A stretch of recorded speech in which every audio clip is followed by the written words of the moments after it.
Welcome to Zoom In on Dementia and Alzheimer's, brought to you by Bright Focus Foundation and AFTD. It's wonderful to be with you. I'm Brooks Kenny. I'm an Alzheimer's advocate and I'm an advisor to the Bright Focus Foundation. I sometimes have the opportunity to moderate these discussions.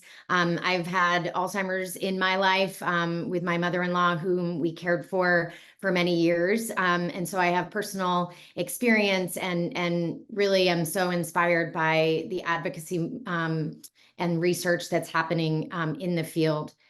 Bright Focus Foundation, for those of you new to the organization, it is a nonprofit organization that has invested nearly $300 million in research grants, catalyzing scientific breakthroughs in Alzheimer's disease, glaucoma, and macular degeneration.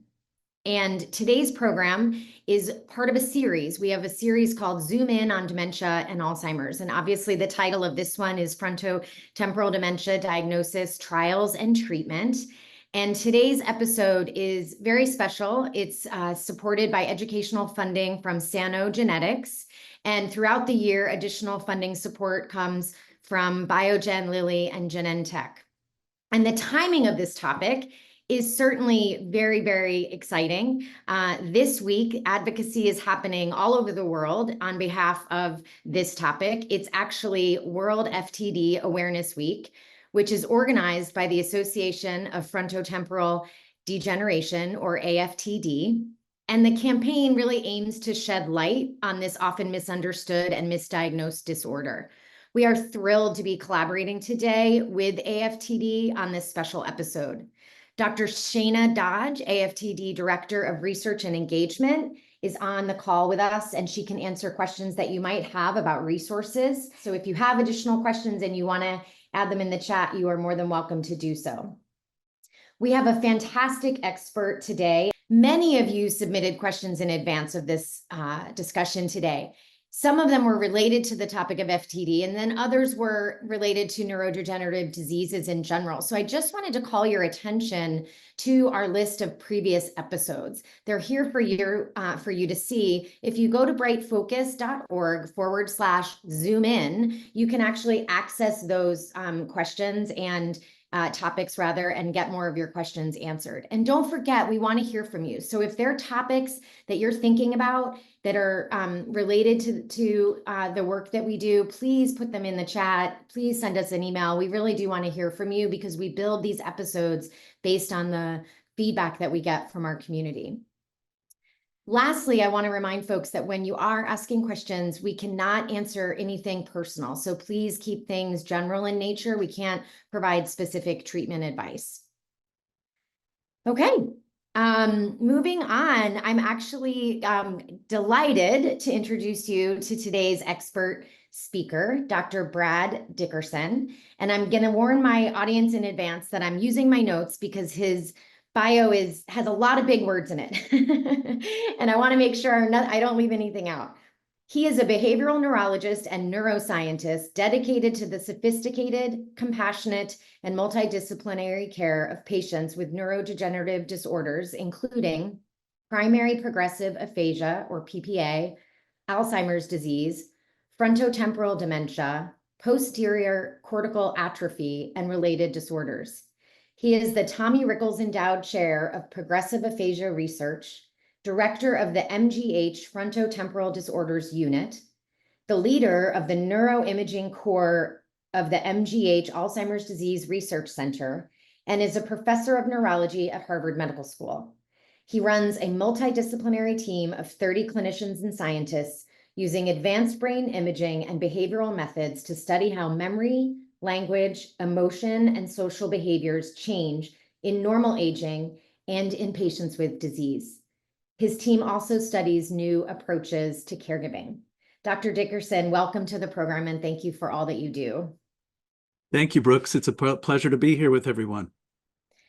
So we're going to kick things off again with the questions that really came from this community. So many from AFTD are joining us today, so many in the Bright Focus community. But we want to just start with the fundamentals because I know there's a lot of confusion, and we actually got a bulk of our questions related to what actually is FTD and how does it differ, or how is it similar to diseases like Alzheimer's? If you could just start with the basics. Sure. Well, I think if we think about um, a condition like congestive heart failure, we know that people can have symptoms that lead their heart to not pump properly, and that can be caused by a whole host of specific conditions that cause the functioning of the heart to not work right. Similarly, with the liver, if someone has a diagnosis of cirrhosis, there are a variety of disease processes that may have led to that.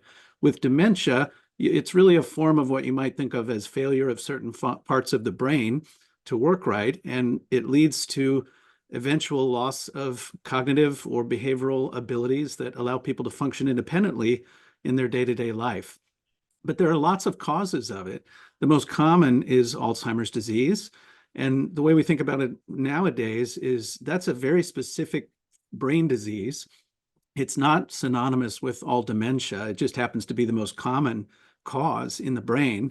And it's made up of amyloid plaques and tau tangles that affect certain parts of the brain and lead to symptoms, most often memory loss, but often other symptoms as well. And so with FTD, it's a different disease process that affects mostly the frontal lobes or the front part of the temporal lobes, or both. And it's either got tau pathology, so this protein called tau, and these proteins have normal functions in the brain, but what basically happens is they rust and twist and tangle and clog up the machinery of the cell and cause it to have trouble working. And so tau pathology can be found in one major type of FTD, and that's similar to, but not exactly the same thing as the tau pathology that's in Alzheimer's. So there may be some overlaps there, and treatments may help both conditions. With FTD, you don't have amyloid plaques. So that's the reason why the currently newly approved drugs for Alzheimer's, which target the amyloid plaques, are not something that's going to help people with FTD because there are no amyloid plaques in the brain. The other major type of FTD, and we talk about it as frontotemporal lobar degeneration, which is meant to connotate the disease process in the brain, is caused by a protein called TDP43. And that protein is also abnormal in people with ALS. Again, it's in slightly different forms of abnormality in different parts of the brain, but we hope that research on ALS will help with that type of FTD and vice versa. So really, these diseases are related to each other in certain complicated ways, but they're separable and probably will need to be targeted by different types of treatments. The other way that FTD is different from Alzheimer's is for reasons we don't understand. It tends to occur at a younger age, often in people's 50s or 60s. Sometimes could be older, sometimes can be younger. Tends to be a younger onset condition, not always. And it tends to primarily, at the beginning stages of the disease, not affect memory so much in most people, but rather language or personality and behavior in especially social situations. So that's often not something that's recognized as being a neurologic problem. It's often thought to be, well, I should see a psychiatrist if I've got changes in my emotional or social behavior. And so that can lead to delays in diagnosis. Whereas if a person has trouble speaking, they're often referred to a neurologist for the question of could they have had a stroke or something similar. And it turns out they have a progressive condition that leads to loss of communication abilities, and that's the language or aphasia form of FTD. And there are a couple of other forms of FTD that more often strike the motor parts of the brain. And those are very alphabet soup names that include progressive supranuclear palsy, which unfortunately Linda Ronstadt is living with, corticobasal degeneration, and the condition that's FTD ALS. So some people get actually both symptoms of FTD and ALS. So those three are really considered to be often the motor or movement-related forms of FTD. So that's one of the challenges, is that it's a different but related disease process in the brain, and there are multiple different types of it in terms of the way people are affected in their symptoms. So it makes it really tough to recognize even by sophisticated professionals. Wow, thank you. That was really helpful and understandable. I appreciate you breaking that down. And I think it really leads us to the next grouping of questions. Diagnosing neurodegenerative diseases is complex. I can say that as a layperson. I mean, I remember when my mother-in-law was diagnosed, it was a very confusing process, and we had different diagnoses at different times. Can you help our participants understand how it often is diagnosed?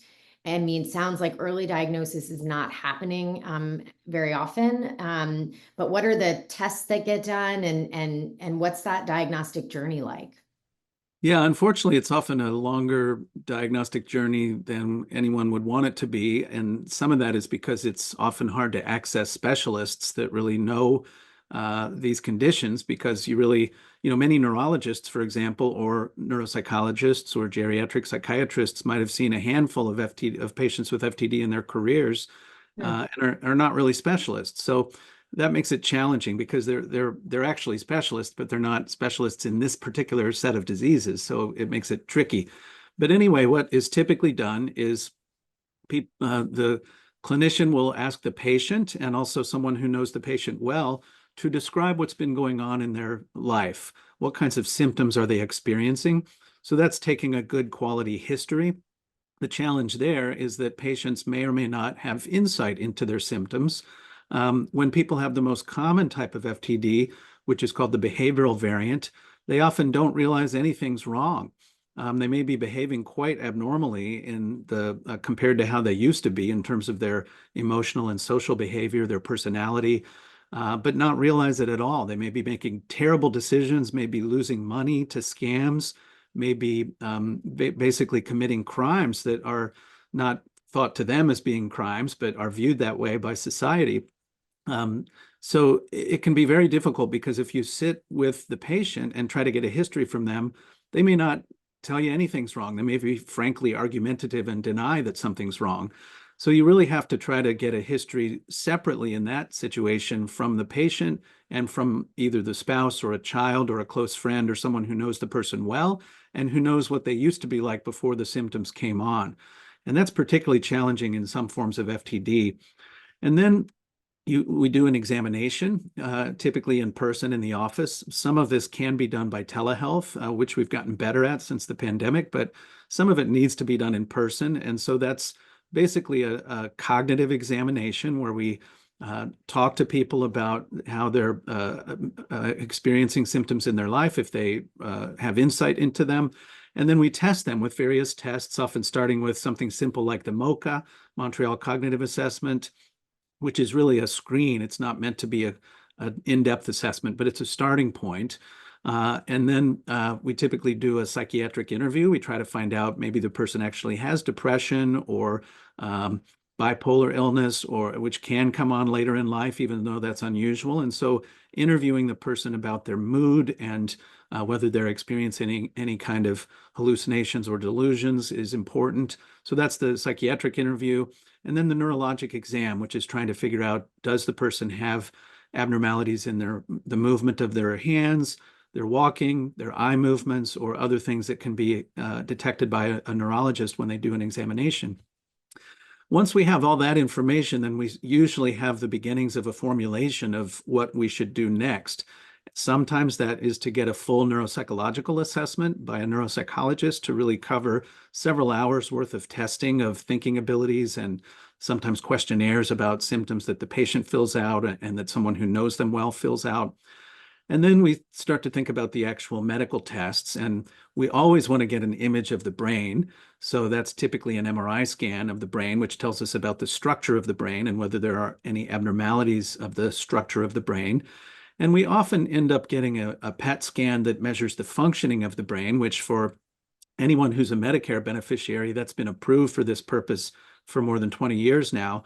Unfortunately, many private insurance payers are a little less forthcoming when it comes to paying for that. And so sometimes we have to do prior authorization discussions to get that test, which is a measure of brain function, that particular glucose PET scan.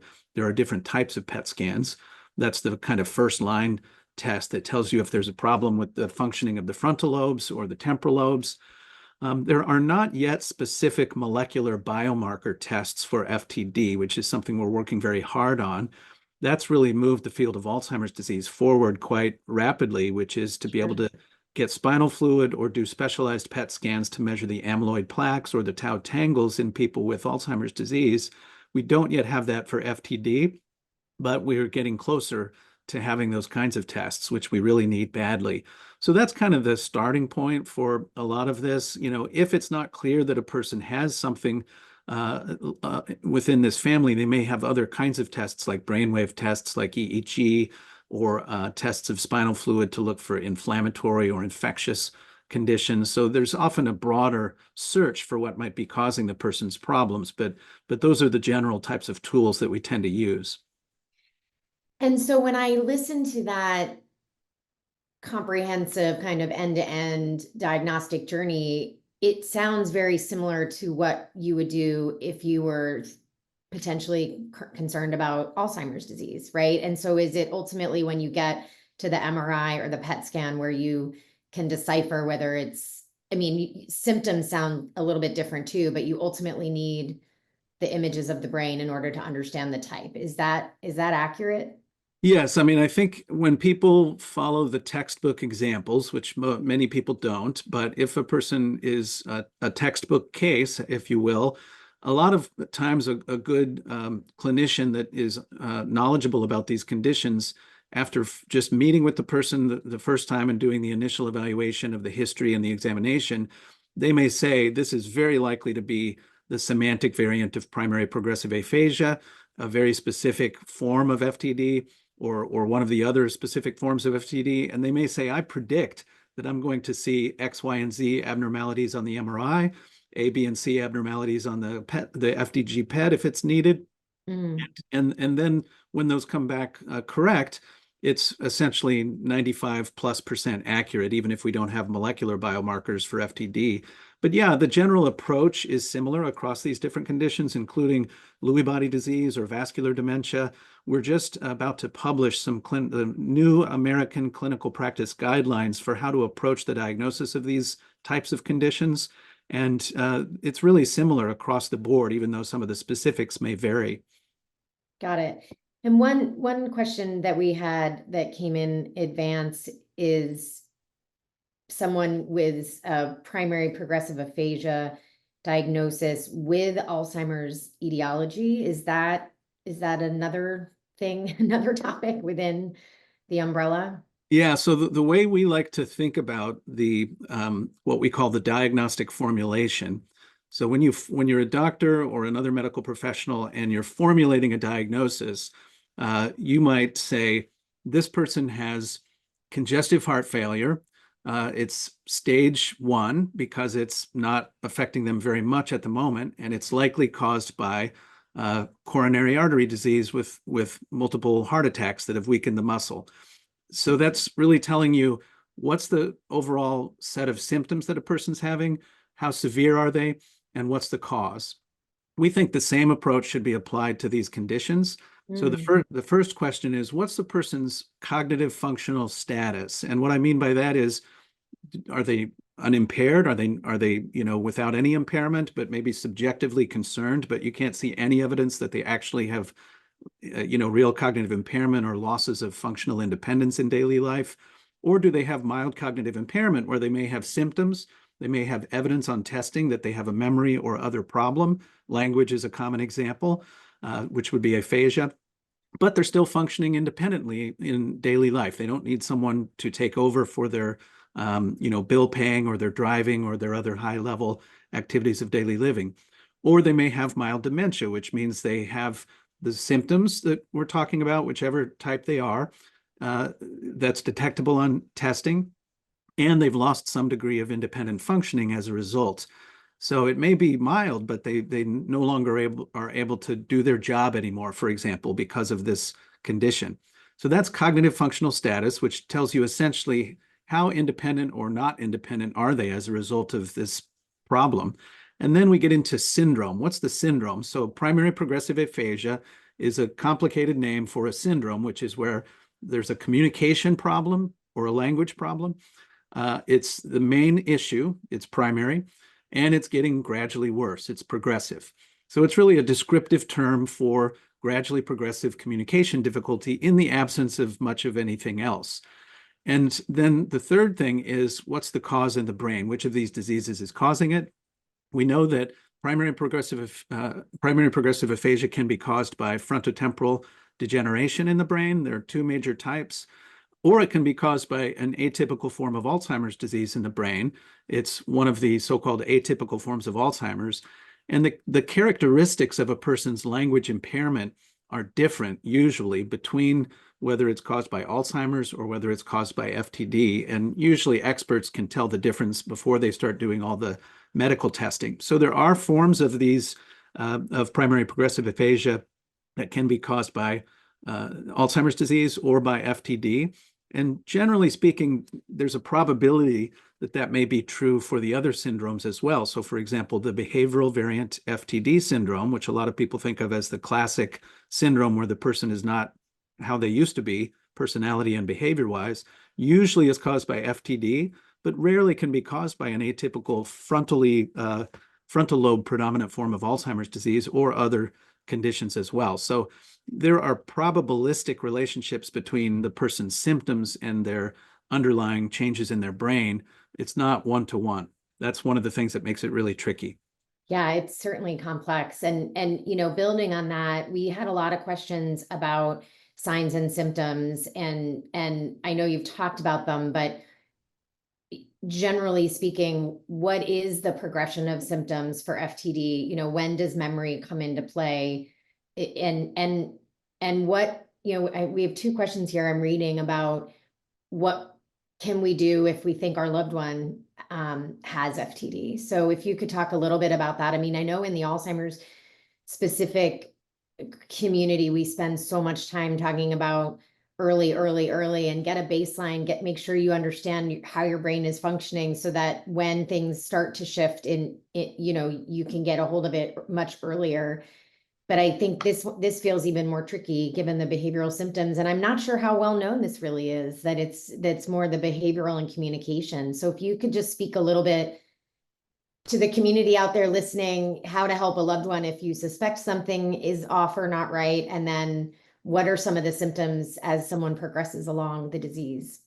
Yeah, it's a really challenging problem because typically a spouse or a child or a close friend will be noticing symptoms, and the person with the symptoms may or may not also be concerned about the changes. A lot of times people with progressive aphasia are quite concerned about the changes. They may even be aware of them before their family members are. So there's a broad spectrum of the awareness and insight and distress by the patient. And when there is not awareness and insight by the patient, then it's up to the family member to try to figure out, how do I bring this to the attention of the primary care doctor and get a referral to a specialist? Because a lot of times, spouses or other people are often not allowed in the primary care doctor's office and may be actively discouraged from voicing their concerns. So that can be a very challenging situation to navigate. And sometimes people end up having to send messages through office staff to get to the doctor and make it be something that's on their radar. So ultimately, I think if someone is concerned that a person has Alzheimer's, a lot of primary care physicians feel comfortable doing the initial evaluation of that. If a person is concerned that their 50s or 60s-year-old spouse or parent is beginning to have communication problems or personality changes, I think the most important thing is to try to make sure that the primary care physician is aware that there is a perception by someone who knows the person well of a problem. And then a referral can be made, because most primary care physicians don't feel comfortable evaluating a patient for possible FTD. Typically, the family members do research online and they read about the symptoms and say, oh my God, this might be what's going on. How do I get it evaluated? And so typically, the primary care doctor would refer the patient to a neurologist, a geriatric psychiatrist, or a neuropsychologist, and that would be the first line assessment. And it's always important, once that is initiated, once that process gets initiated, for the person who is the family member with concern to accompany the person to the visit, because it's so critical that perspective be voiced, which again, I recognize is quite difficult at the beginning stages, but most of the specialists will encourage people to come with a so-called partner in their care to provide an independent perspective on what's going on in their daily life. Absolutely. Yeah, it's so important. And I think it's why these conversations every month are critical, because I think we need to try to break down stigma and initiate these conversations as often as we can with our friends and family and in our community. So really appreciate that. We have a lot of questions coming in on the chat, but I do want to ask you two more categories, and then we'll turn to the chat. Never an easy topic, but we did have people, several ask what the end of life usually looks like and what is the typical cause of death when someone is progressing with FTD. So if you could speak to that. Yeah, I think the different types of FTD are really separable at the beginning, usually in the first few years, maybe 3 or 4 years. They start to merge then. So people with aphasia typically start to have trouble with memory. Almost everybody sooner or later begins to have trouble with executive functions, which are their ability to make decisions and get things done. And people with the behavioral variant will commonly have memory problems. They'll almost always have executive function problems. They're often making poor decisions early on in the course of their illness. As it progresses, they'll often develop language and communication problems as well. Many patients will develop motor symptoms, difficulty walking, difficulty moving, not as commonly difficulty swallowing, although the FTD ALS type of the condition is commonly associated with that problem.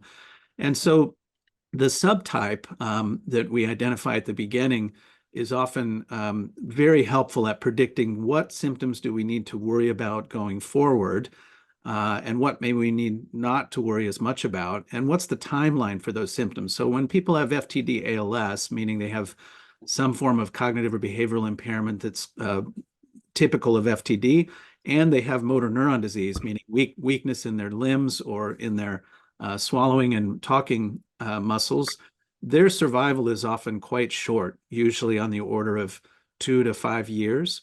If it's that type, that's the most aggressive form.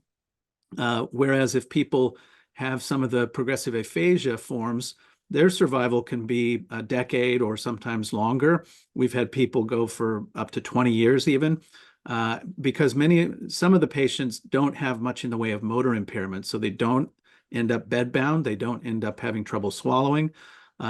And those are some of the risk factors for the end-of-life problems that are common to people with pretty much any kind of dementia.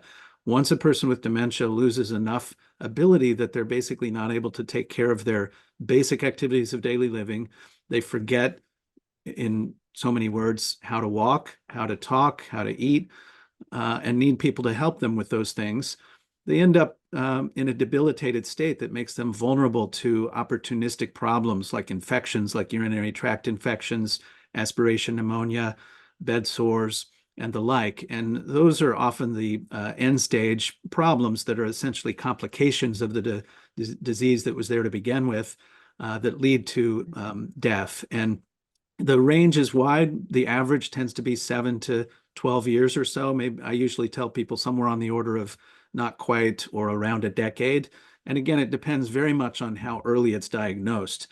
Sometimes the diagnostic process takes long enough that people are already farther along when they get a clear diagnosis, and then obviously there's less time.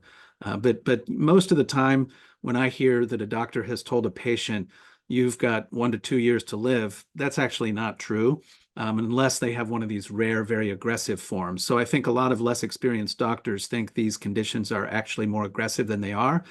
One of the challenges too is because they often affect young people. If the person is otherwise medically quite healthy, they might live for quite a while in a fairly debilitated state because their bodies are otherwise less vulnerable. So that can be another challenge of FTD that you don't see as often in Alzheimer's disease. Oh, wow. So interesting. Well, let's shift our conversation to genetics. And, we have a question, are there any known genetic commonalities as it relates to FTD. What are the genetic propensities, and is genetic testing available? So if you could address the topic of genetics and some of those questions. A few other folks say, I have a family history. Can I get a genetic test, knowing that there's already some for Alzheimer's? Right. So, like most of these conditions, with rare exceptions, the vast majority of cases of FTD are what we call sporadic, meaning they don't seem to be associated with any known abnormalities of genes, but somewhere on the order of 15 to 20%. And these are estimates. We don't know the exact numbers, but I usually say around 15 to 20% may be due to one of these single gene abnormalities that is inherited from parent to child with a 50-50 chance. And so these are not linked to the sex chromosome, so they're equally possible in males or females. And there are three major genetic abnormalities and a bunch of extremely rare forms. But the three major genetic abnormalities that account for most of these 15% of cases are in the tau gene. It's called MAPT, but it's the gene that makes the tau protein. And those people are going to end up with a tau pathology causing their FTD. And then there's one called progranulin. Both of those genes are on chromosome 17, the tau gene and the progranulin gene. The progranulin gene is a special kind of genetic factor that basically leads to not having enough of this protein called progranulin. And for some reason, people can live 50 or 60 years like that, being completely normal. And then they develop symptoms, even though their whole life they've never had enough of this protein that plays a number of important roles in the brain and other body systems. And that is associated with the TDP43 type of pathology in the brain. And then the third type is called C9orf72. It's a alphabet soup name, but it's on chromosome 9, and it is associated with FTD or ALS. So we always take a family history when we talk to people about what happened to their parents, siblings, aunts, and uncles by asking not just about dementia, but about other conditions that might have led to debilitation, including weakness or ALS or something that might have been diagnosed as Parkinson's, because FTD can masquerade as some of these other conditions, especially in prior generations. And so we really want to know, how old did your parents live? And were they debilitated by something brain-related in their later stages of life? If people's parents and parents' siblings lived into their 90s or even 80s and didn't have much of a problem with their brain, they probably are unlikely to have a genetic form running in their family, because that would be very unusual. So these three genes are really not that common, but they're very much targets for trying to understand the underlying problems in FTD and what we can do to try to treat it. So they offer opportunities, just like the genetic forms of Alzheimer's disease, Parkinson's, and others do, for identifying potential pathways toward treatment. There was just a new treatment approved recently for a specific rare genetic form of ALS that actually, where people are hoping might actually be applicable to other forms of the disease too. So I think that's part of what we're hoping for when we're trying to recruit more people with these genetic forms of FTD to participate in studies, is that that'll be the key to the development of new treatments that might generalize across other forms of the disease. Absolutely. Well, that's a perfect segue. I'd love for you to share with participants more about the PREVAIL study and really just the importance of clinical research and how we all can be part, hopefully many of us can be part of some of these solutions. Yeah, so there's a consortium study called ALLFTD that I would encourage you to look up online if you want, ALLFTD. That is a bunch of centers that are expert centers around the country that see people with any type of FTD once a year and do detailed assessments, and then see them again every year. And the goal is to develop essentially the largest worldwide placebo group of people that are essentially living with the illness and being tracked very carefully over time, with the idea that new treatments hopefully will improve what the course of the illness is compared to people that are just being followed for the so-called natural history of the condition.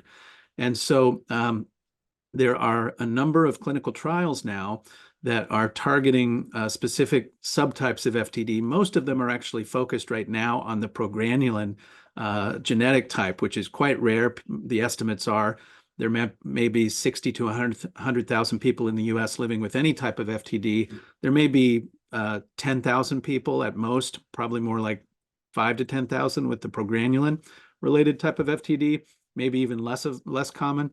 But there are multiple trials, including the PREVAIL trial, that are trying to essentially replace this defective gene or the product that the gene makes, so that they're boosting the levels of that protein that I said is lower than it should be. And in the long run, we hope we can give that to people before they have symptoms and delay or possibly even prevent symptoms. So the PREVAIL strategy is to use a viral vector.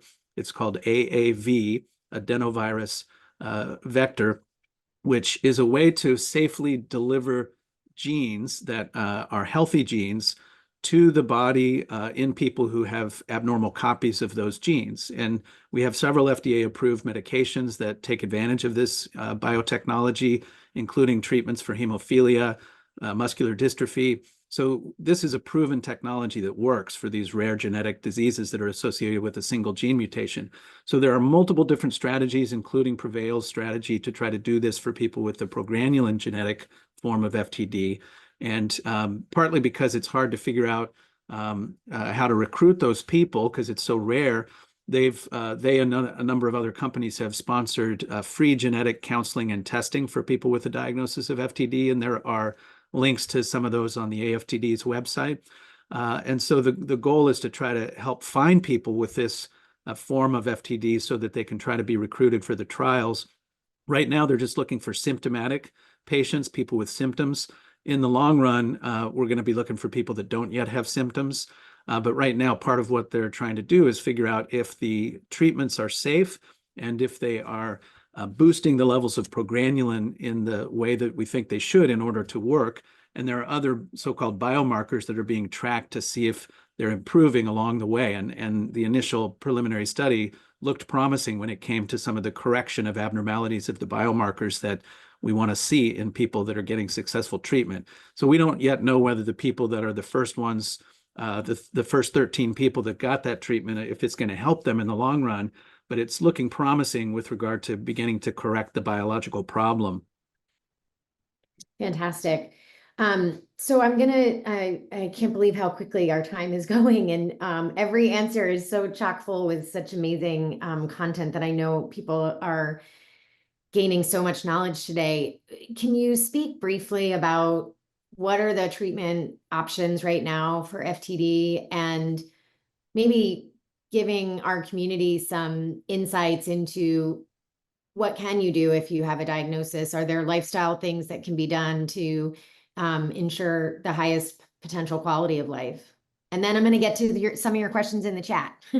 Yes, yes. And I will just say that if you go on the AFTD's website, there's a list of centers of excellence that you can look for by state.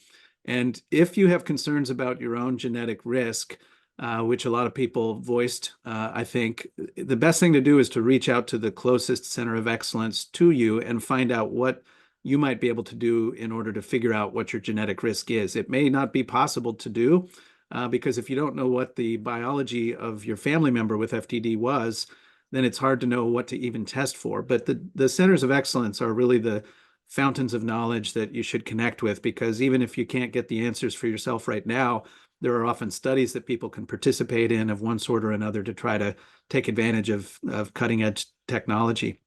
In terms and there are, sorry, I just wanted to highlight for those of you in the chat, we're going to put all these resources in our email to you, but Dr. Dodge has been putting resources from AFTD, exactly what Dr. Dickerson was just explaining. So we'll make sure you have it in the follow-up, but definitely hope that you all use those resources. Sorry, back to you. No worries. Thanks. Yeah, I think it's great to get the guidance that the AFTD can offer for a lot of the very specific, individualized questions that people have.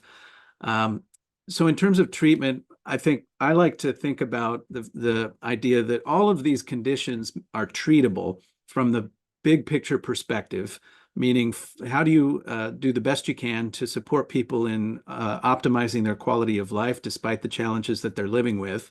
They're not yet curable. They're not yet possible to stop in their tracks. They're not yet possible to reverse. They're not even possible yet to slow down. We just had the very first examples of that in any neurodegenerative diseases with the new approved treatments for Alzheimer's. And a lot of people talk about them as modest, which may be true, but it's slowing down that condition and this rare genetic form of ALS. But all the other neurodegenerative diseases have no way of slowing them down, unfortunately. But there's a ton of research going on to try to change that. And I think we're really, seeing the tides turn for the first time, which is encouraging. And like I said, I think all boats are going to float higher because these diseases have a lot of relationships to each other. So the way I think about treatment is I want to find out what are the most important symptoms that people are experiencing that are compromising their quality of life. And let's make a personalized treatment plan to try to figure out what is possible to do about those particular symptoms. So if a person has aphasia, one of the best things we can do is to try to get them connected with an experienced speech language pathologist who can try to work with them and often their communication partner, spouse, or adult child, or someone else to try to help them develop strategies to compensate for the difficulties that they're having communicating. It's not like you can help a person recover from the problem like you can when they've had a static brain injury, like a stroke or head injury. It's more like you're helping them develop strategies to compensate for the difficulty. And their care partner also has to learn those strategies as well. And then there are some types of symptoms that respond to medication therapies, like some patients with FTD have compulsive types of behaviors where they do the same thing over and over again. Some have disinhibited types of behaviors where they've lost their filter and they do things that they shouldn't be or say things that they shouldn't be. And some of those types of symptoms can respond to certain classes of antidepressant or other medications that are often used to treat psychiatric symptoms. And there are trials of those, but there are also trials that have been completed that showed some degree of success. They often won't make those symptoms go away, but they may take the edge off of them. And then there's the behavioral strategy approach, which one approach is called the DICE approach, DICE, which you can Google and get a website by several psychiatric practitioners that have developed this program that applies to patients with any kind of cognitive impairment or dementia that are having different kinds of behavioral symptoms that you might want strategies to try to address. And then I think the other thing is support for the patient, family, and other people that are close to them. And that may come from a social worker, that may come from a community agency like a AFTD support group or an Alzheimer's Association support group, may come from an area agency on aging or an adult day program. But finding out what the local community resources are or the resources that may be accessible online that can provide education and support is so critical because I think many people feel very isolated when they're living with one of these rare conditions. And sometimes if you have FTD and your caregiver goes to an Alzheimer's support group, the people have very different issues. So it's not one size fits all, although sometimes issues like losing driving abilities or other things that are more universal can benefit from a one size fits all approach. But it's better if you can to try to get connected with a group that is for people as similar to your loved one as possible. Yeah, that's fantastic. Really appreciate that and appreciate underscoring both for the person living with disease and also their care partner and how to get that support. Just a couple questions from the chat before we start to wrap things up and show you all some resources. This was related to the treatment question. Someone with a primary progressive aphasia with Alzheimer's or the current Alzheimer's treatments are not indicated for that, even though they have an Alzheimer's etiology, correct? Well, it's funny that it's a great question because no one with those characteristics was included in the trials because the trials were meant to show that the treatment works. And in order to do that, you need to measure the most common symptoms that people have, which are memory loss and so forth. So they specifically excluded people with so-called atypical forms of Alzheimer's. But because this treatment, these treatments that are newly approved, are targeting a fundamental biological problem in Alzheimer's, we believe that there's good reason to think they might work, and we are treating people with primary progressive aphasia due to Alzheimer's with those treatments. We don't yet know if they're going to work, but we don't think we should close the door because the biology is largely similar. You might get a different answer from different providers, but I think it's worth at least trying to connect with someone that has a more open mind about this, recognizing that there may be other medical system or insurance related issues that might be barriers. But I think we hope that the atypical forms of Alzheimer's, like progressive aphasia or posterior cortical atrophy due to Alzheimer's, which affects visual processing, we hope that those will be responsive too, but we just don't know yet. Got it. A specific question about the PET scan you mentioned covered by Medicare. Is it a particular type of PET scan? Yeah, so the most widely used PET scan is a glucose PET scan. It's basically sugar. It is radioactive sugar because the brain's only source of fuel is glucose. And so what it tells you is what parts of the brain are not functioning properly. And that can be due to any cause. So that's called a glucose PET scan. And it's been approved. Medicare reimburses readily for it. Like I said, many private insurance companies, although this is getting better too, give you a little harder of a time. But it's a very useful test to evaluate for any kind of condition that could be causing a person's brain to not function properly when they have cognitive impairment. So there's good evidence that it's helpful for diagnosing FTD, diagnosing Lewy body disease, diagnosing less common, rarer conditions. So I would encourage, and it tends to be ordered by specialists. I would encourage you to talk to a specialist about it. There are other types of PET scans that measure things like amyloid plaques in Alzheimer's or tau tangles. Those are becoming available now, but they're not as useful or not particularly useful at all for people with FTD. They may tell you that you don't have Alzheimer's, but they don't tell you that you have FTD. Got it. I am torn because I want to ask you one more question, and so I will quickly before we turn to resources. I'm going to combine some of the questions in here as a number of folks highlighted pretty strong family history of different neurological diseases, and kind of in this common thread from our conversation today, talking about empowerment and like getting people to go to their doctor and ask for these tests. How would you advise the community if you have a strong history, maybe you have a genetic marker, maybe you don't, like what is that conversation with your primary care provider, and what's the best way to ensure you get into that diagnostic funnel?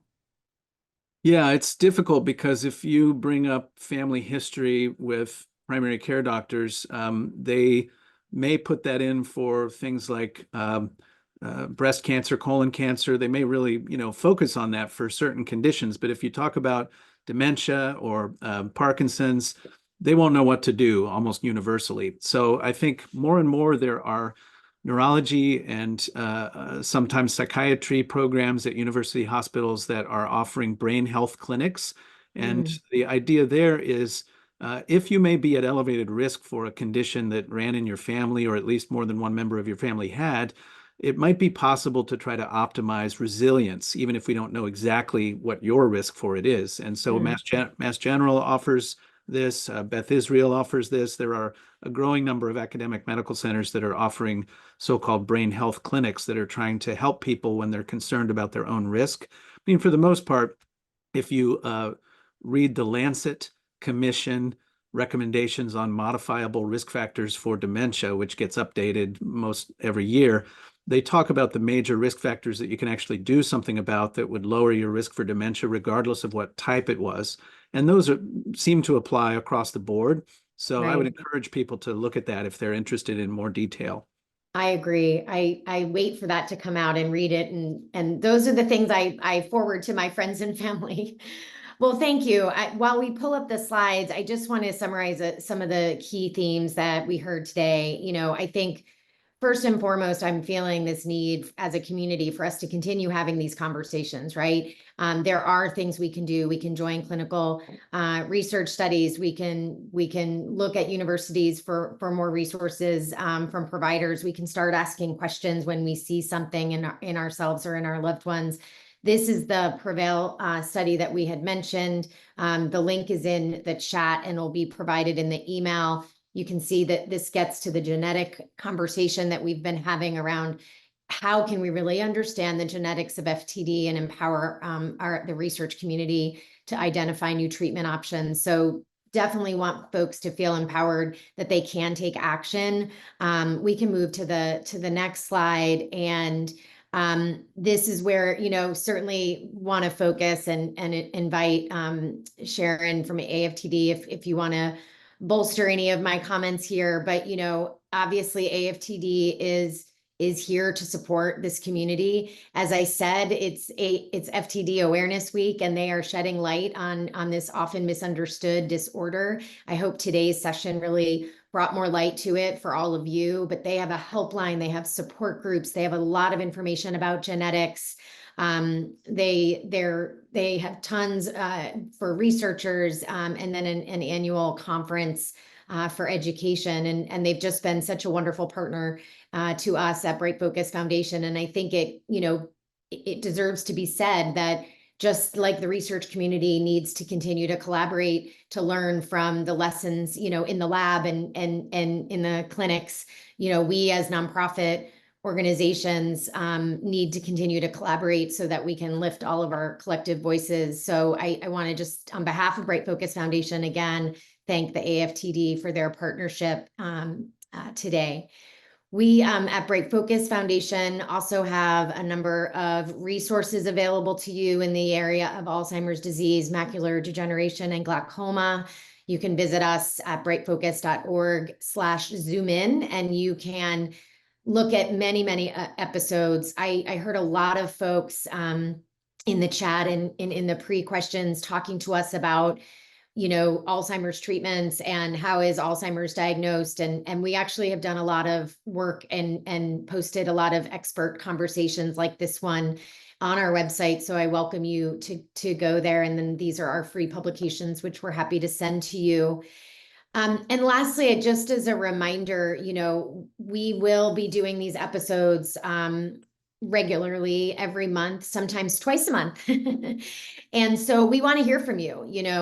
Our mission is to serve the community around these diseases. So please don't be shy. Email us, follow us on social media, engage with us, and let us know what other topics you'd like us to cover.